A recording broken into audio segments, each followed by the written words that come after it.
The latest annual report from the Integrity Commission tabled in the Senate on Friday makes for very interesting reading. In it, the former chairman of the commission, retired Justice Seymour Panton, takes aim at the president of the Senate, saying that he seems to misunderstand his role.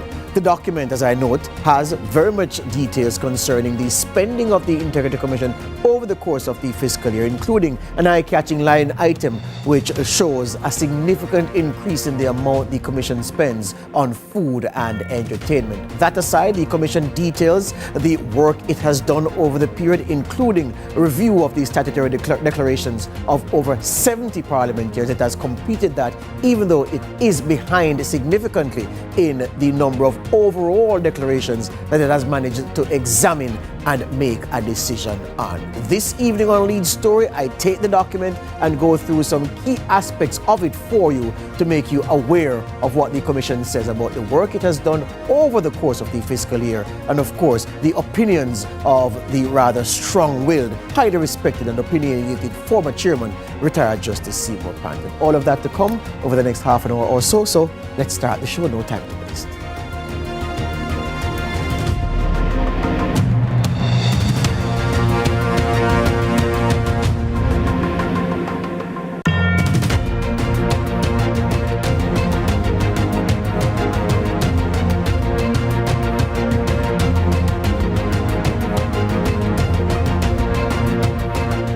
So I want to ease you into the proceedings on this Monday evening. So just before we go into the heavy lifting, I say heavy lifting because there are details involved, but it's nothing complicated. Before I do that, though, there's a nice little brief on the Integrity Commission report that I think is necessary to be delivered to you at this time. The report indicates that a total of 71 parliamentarians who were required to file a statutory declaration have done so.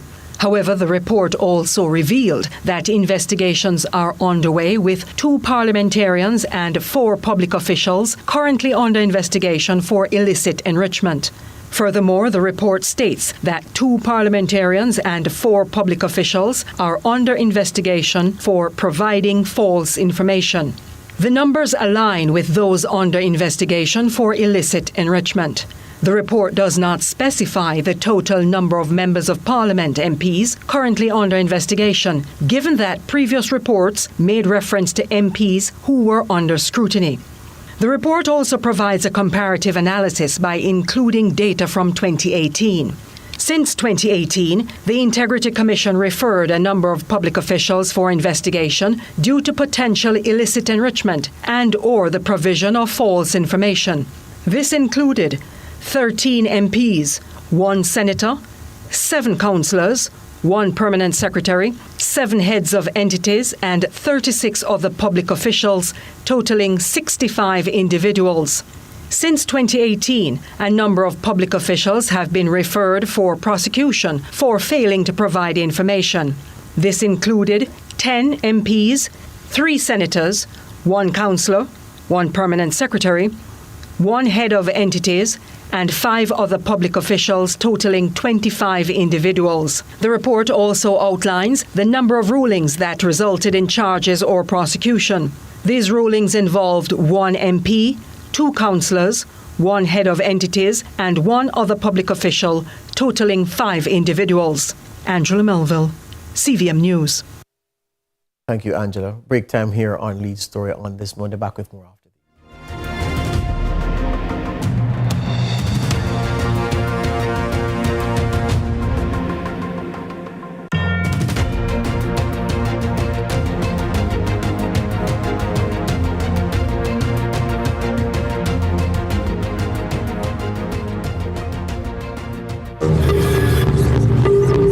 Join my private room.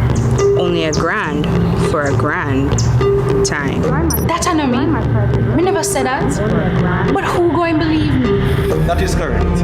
$4,350,000. Yes, go ahead. $4 million? I never approved that. Yes, me I go doctor tomorrow. So me have to get the money today, no longer. Then no me face that. We never make no record, I beg nobody no money. Deepfakes are AI-generated images and videos made to look and sound like people we know and trust. They're used to spread misinformation, destroy reputations, and are used to commit fraud and scams. Don't fall victim to deepfakes. Protect yourself. For more information, visit broadcastingcommission.org or scan the QR code on screen.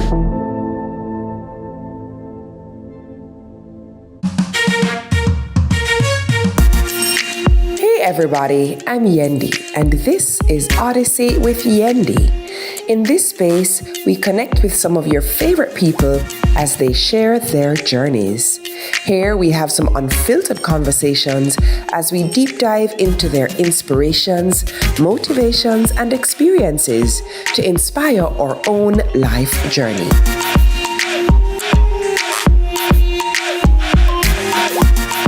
Odyssey with Yendi, brought to you by Grace and Singer.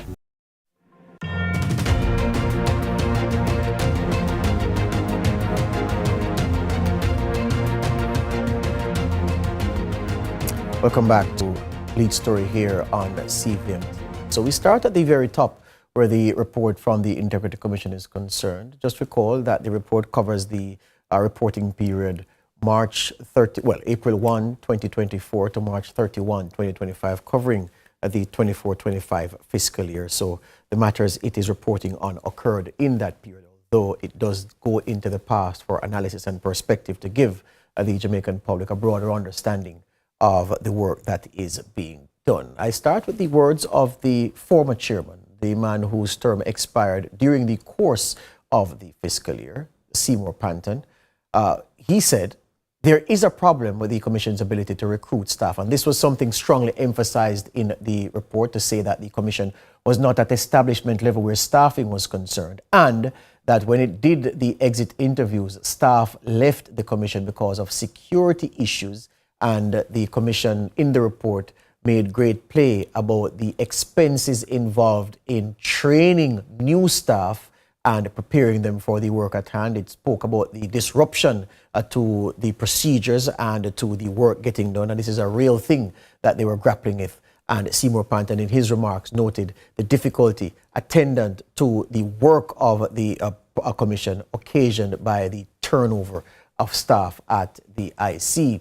He notes that, look, it is the IC established to promote ethical conduct and good, honest governance by all public officers. And I want to get to the section where he speaks about the early days of his chairmanship and the fact that he made it clear from very early that, look, there would be no misconduct among public officials would not be tolerated. And he noted, the chairman, the ex-chairman did, that there was some resistance, but that he was now in a position, as he was departing, to communicate to the public that there was great cooperation with the Commission from among public officers. He made a statement concerning the legislature, and this is where it gets interesting now. He noted, Seymour Panton did, that some members of the legislature who are part of the governing party adopted, he says, an antagonistic stance, his words again, towards the Commission, to the point where they regularly made false statements inside and outside the Parliament while libeling commissioners and staff members. The retired justice would have forgotten, of course, that libel is no longer on the books. It's defamation, but we won't quibble over that. But it's a point, the substance of the point he made, that is relevant, I think.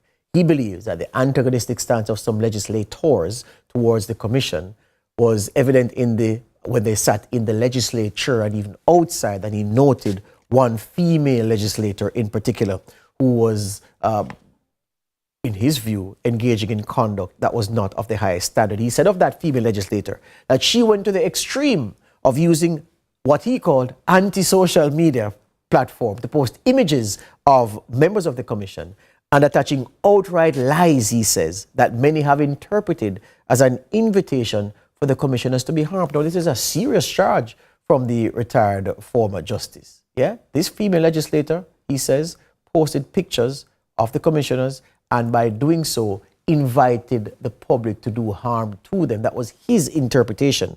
And then he went further to say, even the youth arm of that party joined in attacking and libeling the commissioners and that he regarded this whole scenario as shameful. Now, he did not mention a party before. So when he said, even the youth arm of that party, it would seem to suggest that he had stated a party before, he had identified a party before, but he did not. He identified a legislator, and clearly he's talking about the government.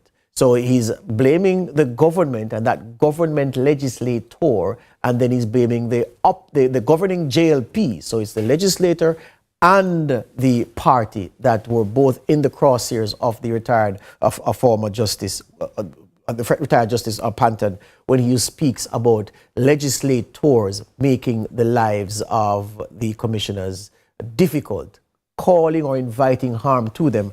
Very, very serious charge. He continued that the actions of some legislators really surprised and disappointed him. And he noted that he wrote to the Speaker of the House about a certain legislator who he said had taken on the lead role in the effort to dismantle the commission by the removal of the Auditor General and altering the qualifications for membership of the commission. Now, clearly, Seymour Panton has concluded that there is a concerted effort, or let me not say concerted because he didn't say concerted, but that there is an effort, or there was an effort, he's no longer in place. There was an effort by the government to weaken and dismantle the Integrity Commission.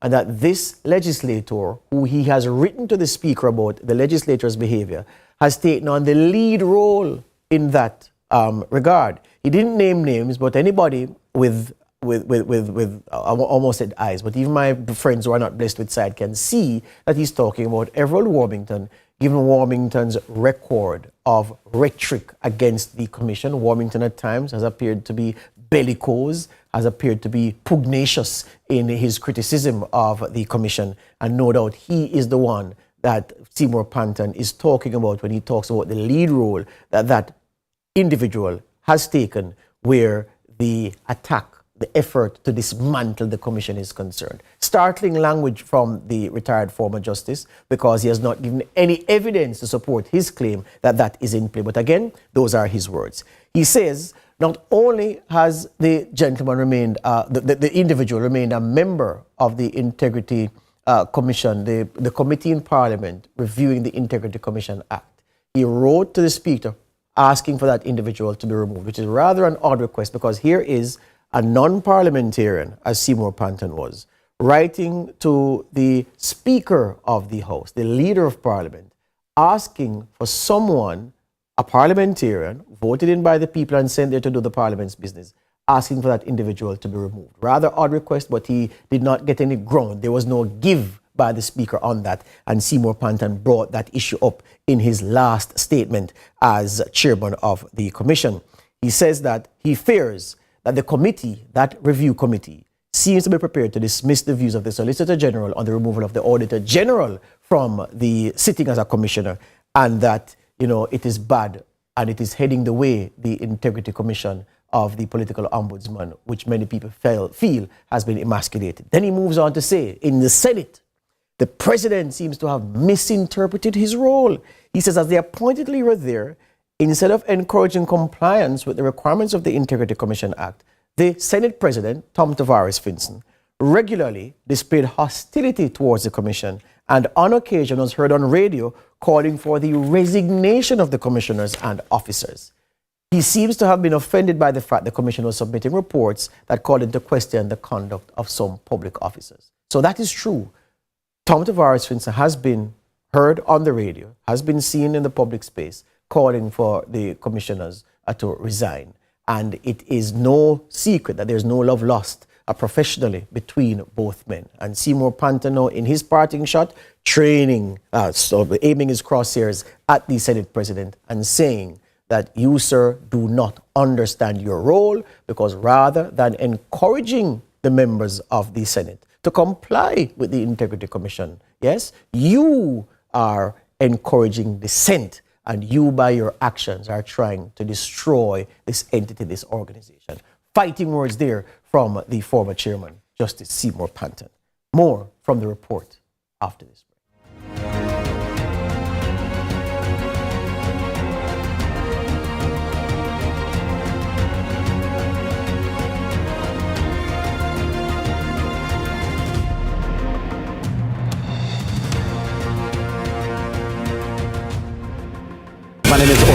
and it's another edition of Fan Central. Talking to the people at the heart of the top sporting stories. Hear from your favorite sportsmen and women and the administrators who work tirelessly to make it all happen. It's live sports talk. I've written an entire article. Yes. Looking at all the major issues every Tuesday at 9 p.m. It's Fan Central.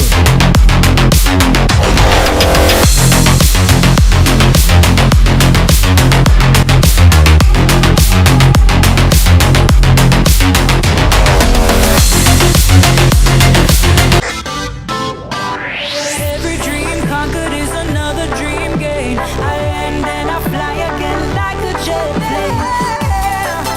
Headed straight in your direction. 'Cause I'm wiser, one step closer.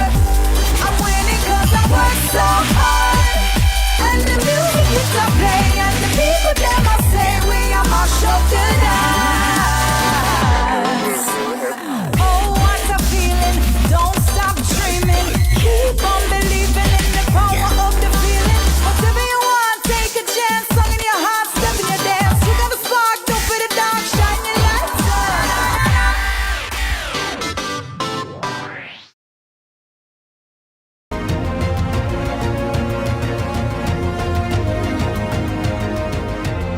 Of course, so I keep referring to Seymour Panton as former chairman of the IC, and it is true because during the course of the financial year, he was replaced by retired Justice Carl Lawrence Beswick, who took over as chairman, and there was one new addition, the former BOJ Governor Central Bank boss Brian Rinter taking over from Eric Crawford, who called time on his tenure as a commissioner. Where statutory declarations were concerned, what did the IC report about its work over the course of the fiscal year? Well, it noted that at the end of the reporting period, March 31, it recorded a 76% compliance rate for public officials and 81% compliance rate for parliamentarians, where the filing of a statutory declaration is concerned.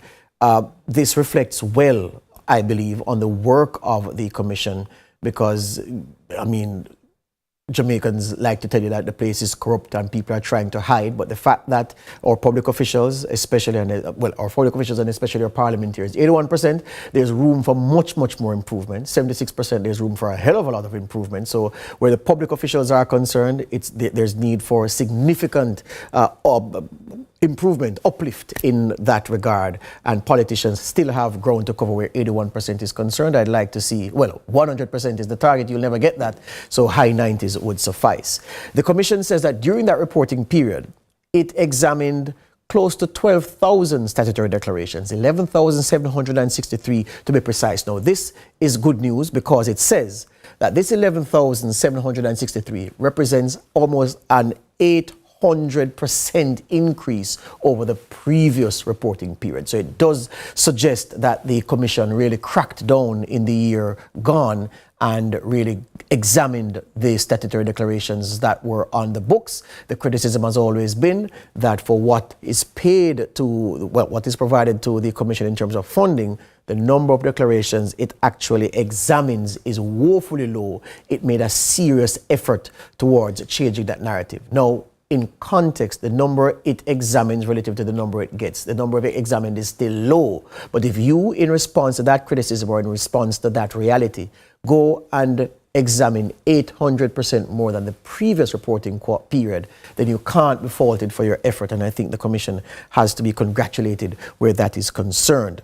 It said that it completed the examination of the statutory declarations of all sitting parliamentarians for the period 2018 to 2023. That's 18, 19, 20, 21, 22, 23. 6 years worth of declarations of parliamentarians.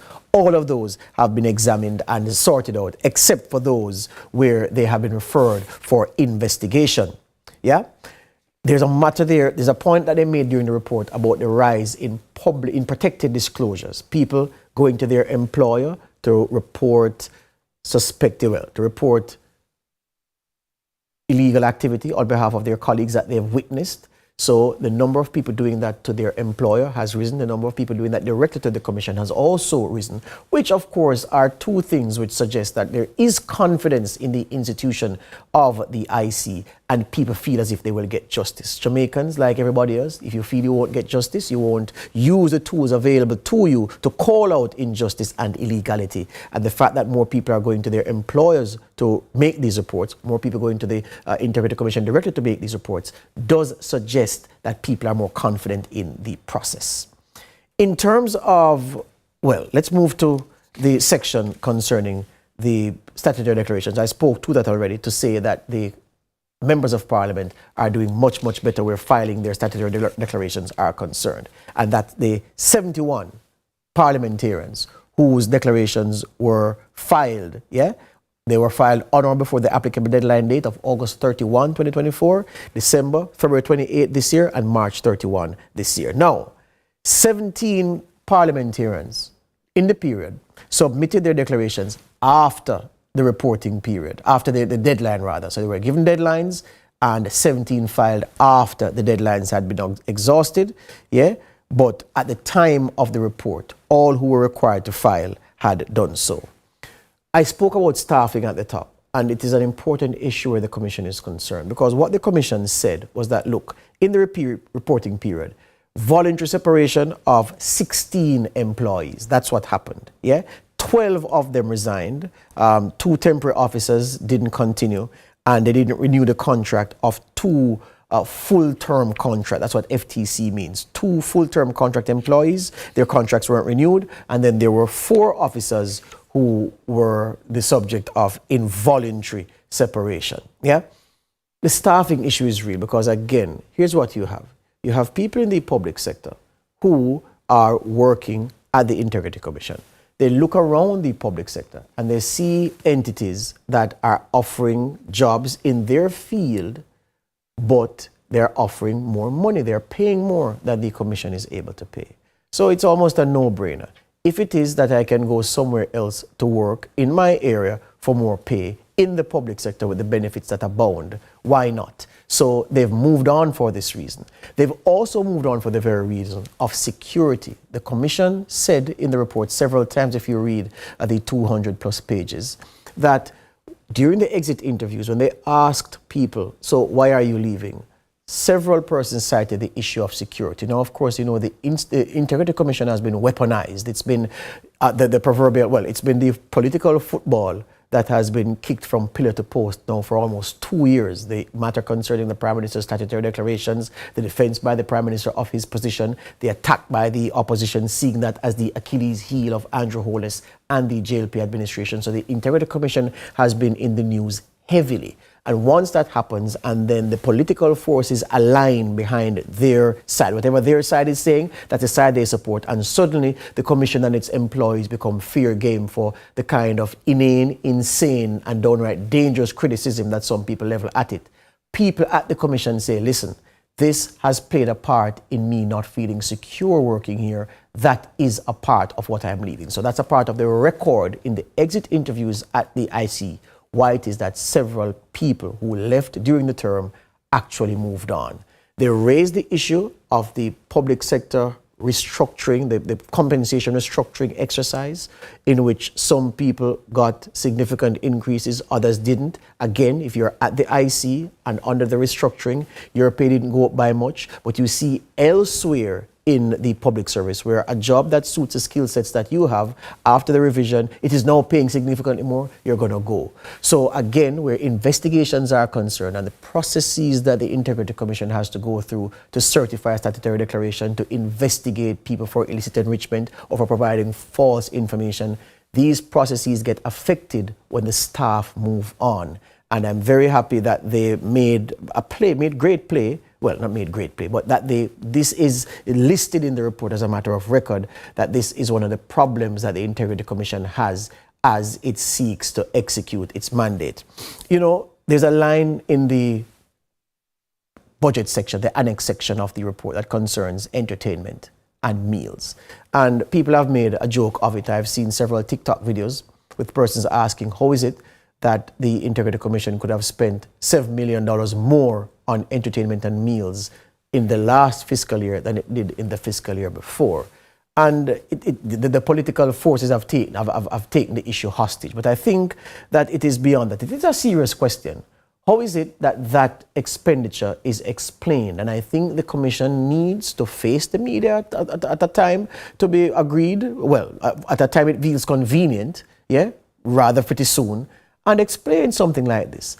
The issue of security, the Integrity Commission spent about $45 million more on security in the last fiscal year than it did before. What about the procurement of the security services? What gave rise to this significant increase in the security budget? These are questions that need to be answered. Also, the Commission said it paid $2.9 million for auditing services in the 23-24 fiscal year. Yet by 24-25, the last fiscal year, the fiscal year that is the subject of this report, those audit services were now costing $7 million. How come the almost $5 million jump in the provision of audit services? What different has happened? What has changed about the auditors used? These are the questions that Jamaicans need to have answered to get even a better idea into how the Commission goes about its work and the very real issues that the Commission faces in doing the work that it is mandated to do, that it is duty-bound by law to do. Also, the compensation of the commissioners stipend, well, the fees paid to them has increased. Our commissioners are now collecting $41 million between them among them for the services that they provide. And individual officers have seen their pay increase significantly. Some of them, one person's salary increased by $10 million in the last fiscal year alone. Nothing wrong with that. These are